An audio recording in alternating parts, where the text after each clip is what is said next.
मानव जीवन संघर्षपूर्ण है। जीवन में नित्य ही नए नए उतार चढ़ावों का सामना करना पड़ता है। सुख दुख, लाभ हानि, प्रसन्नता शोक, जन्म मरण आदि द्वंद्व जीवन में आते जाते रहते हैं। लेकिन हम केवल सुख, प्रसन्नता, लाभ, सफलता की ही आकांक्षा रखते हैं। इसके विपरीत दुख, कठिनाइयां, परेशानियां, समस्याओं से हम कतराते हैं। उनसे घबराकर उनकी कल्पना भी जीवन में नहीं करना चाहते, किंतु हम में से प्रत्येक को अपनी इच्छा के विरुद्ध भी जीवन में इनका सामना करना ही पड़ता है। उस स्थिति में हम में से बहुत से रोने लगते हैं। चिंता, शोक, क्लेश, अशांति में घुल घुल कर असमय में ही जीवन नष्ट कर लेते हैं। दूसरे ऐसे भी लोग होते हैं जो इन कठिनाइयों को ही अपने विकास, उत्थान, महानता तथा प्रगति का साधन बना लेते हैं। महर्षि व्यास ने कहा है, क्षुद्रमना लोग ही दोह के वशीभूत होकर अपना तपतेज शक्ति को नष्ट कर लेते हैं, किंतु पुरुषार्थी महामना लोग कष्टों को भी अपनी सफलता और विकास का आधार बना लेते हैं।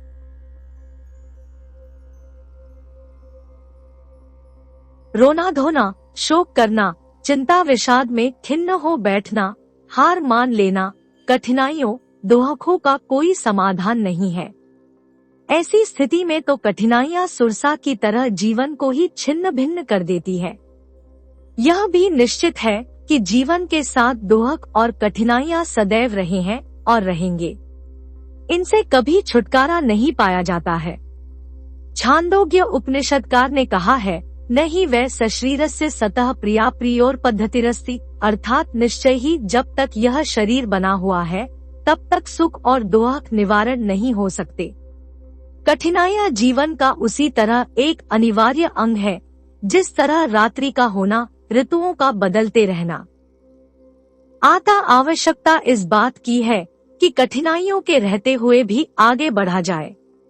इन्हें जीवन को विकसित और महान बनाने का आधार क्यों न बना लिया जाए? हार मानकर बैठने पर तो ये हमें मटियामेट ही कर देंगी।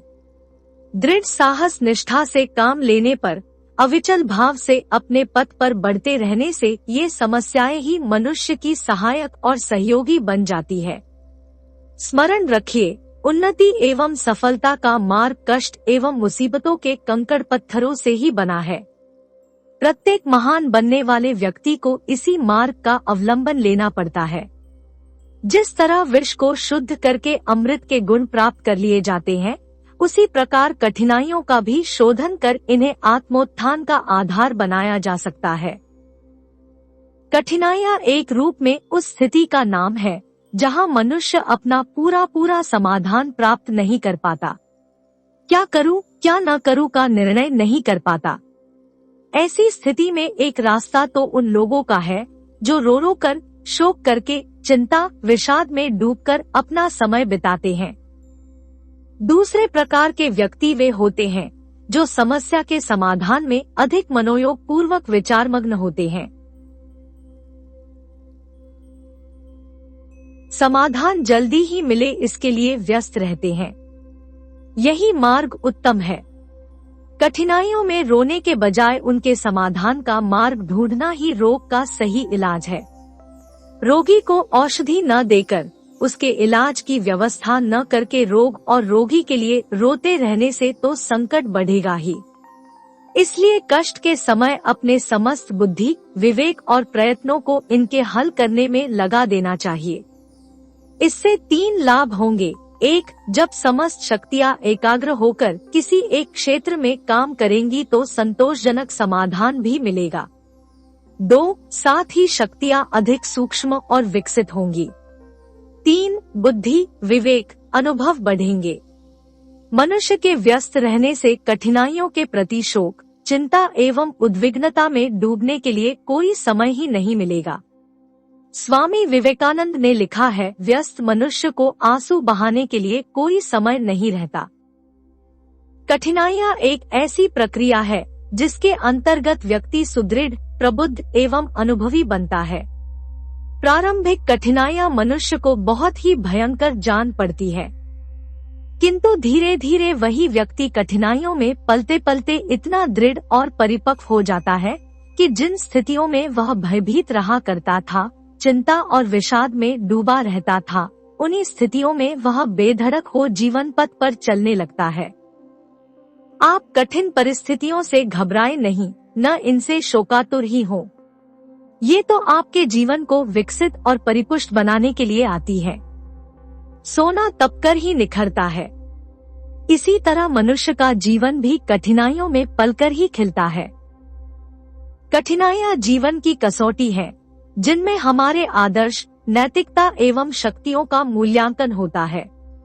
दोहक और कठिनाइयां ही जीवन का एक ऐसा अवसर है जिसमें मनुष्य अपने आंतरिक जीवन की ओर अभिमुख होता है। विपत्तियों में ही मनुष्य अपने जीवन, जगत, प्रकृति, आत्मा, परमात्मा के बारे में सोचने को बाध्य होता है। सुखद परिस्थितियों में और तो और मनुष्य अपना आपा भी भूल जाता है। सुख की मादक मस्ती में मनुष्य के बुद्धि, विवेक, विचारशीलता, नीति एवं सदाचार तिरोहित हो जाते हैं। इसीलिए महाभारत में वेदव्यास जी ने लिखा है, दोहक में दुखियों के प्रति हमदर्दी पैदा होती है और मनुष्य भगवान का चिंतन करता है। सुख में मनुष्य का हृदय संवेदना रहित कठोर बन जाता है और मनुष्य ईश्वर तक को भूल जाता है। दोहकों में ही अपने भले बुरे विचार कर सकने का विवेक पैदा होता है। रहीम जी ने कहा है, रहीमन विपदाहु भली, जो थोड़े दिन होई, हित अनहित या जगत में जान परत सब कोई। जब मनुष्य सुख की नींद में सोया रहता है तो और अपने जीवन के शाश्वत लाभ तथा संसार में अपने कर्तव्य को भूला रहता है। किंतु दोहक का झटका उसे इस नींद से जगाता है और मनुष्य को क्या करना है, वह किस लिए आया है, संसार में उसका क्या कर्तव्य धर्म है, इसका पाठ मजबूरन सिखाता है। दोहक के झकझोर डालने पर जब हम अपने ध्येय और कर्तव्य में एकाग्र होकर लग जाते हैं, जीवन को सक्रिय बना लेते हैं, तो वही दोहक कालांतर में सुखद परिणाम लेकर आता है। आंतरिक बाह्य जीवन में सुख का संचार होता है। दोहक सुखों का संदेश लेकर आता है, यह कहा जाए तो कोई अत्युक्ति नहीं होगी। हम व्यर्थ ही दोहकों में रोते हैं। अपने भाग्य या ईश्वर को कोसते हैं। दोहक तो प्रकृति माता की वह प्रक्रिया है, ईश्वर का वह वरदान है जिसमें हम सचेष्ट होते हैं, जीवन की शक्तियों को उपयोग में लाते हैं और इससे हमारे सुखद और उज्जवल भविष्य का निर्माण होता है। सुख को हम प्यार करते हैं, किंतु दोहक में रोते हैं, चिंता, शोक में डूब जाते हैं। यह हमारे एकांगी दृष्टिकोण और अज्ञान का परिणाम है। सुख की तरह दोहक भी जीवन का अभिन्न पहलू है। यदि दोहक न रहे तो सुख से हम ऊब जाएंगे। सुख के मादक नशे में एक दूसरे का नाश कर लेंगे। इतना ही नहीं, हम सुख का मूल्य ही नहीं समझ सकेंगे। रात्रि के अस्तित्व में ही दिन का जीवन है। रात्रि न हो तो दिन महत्वहीन हो जाएगा।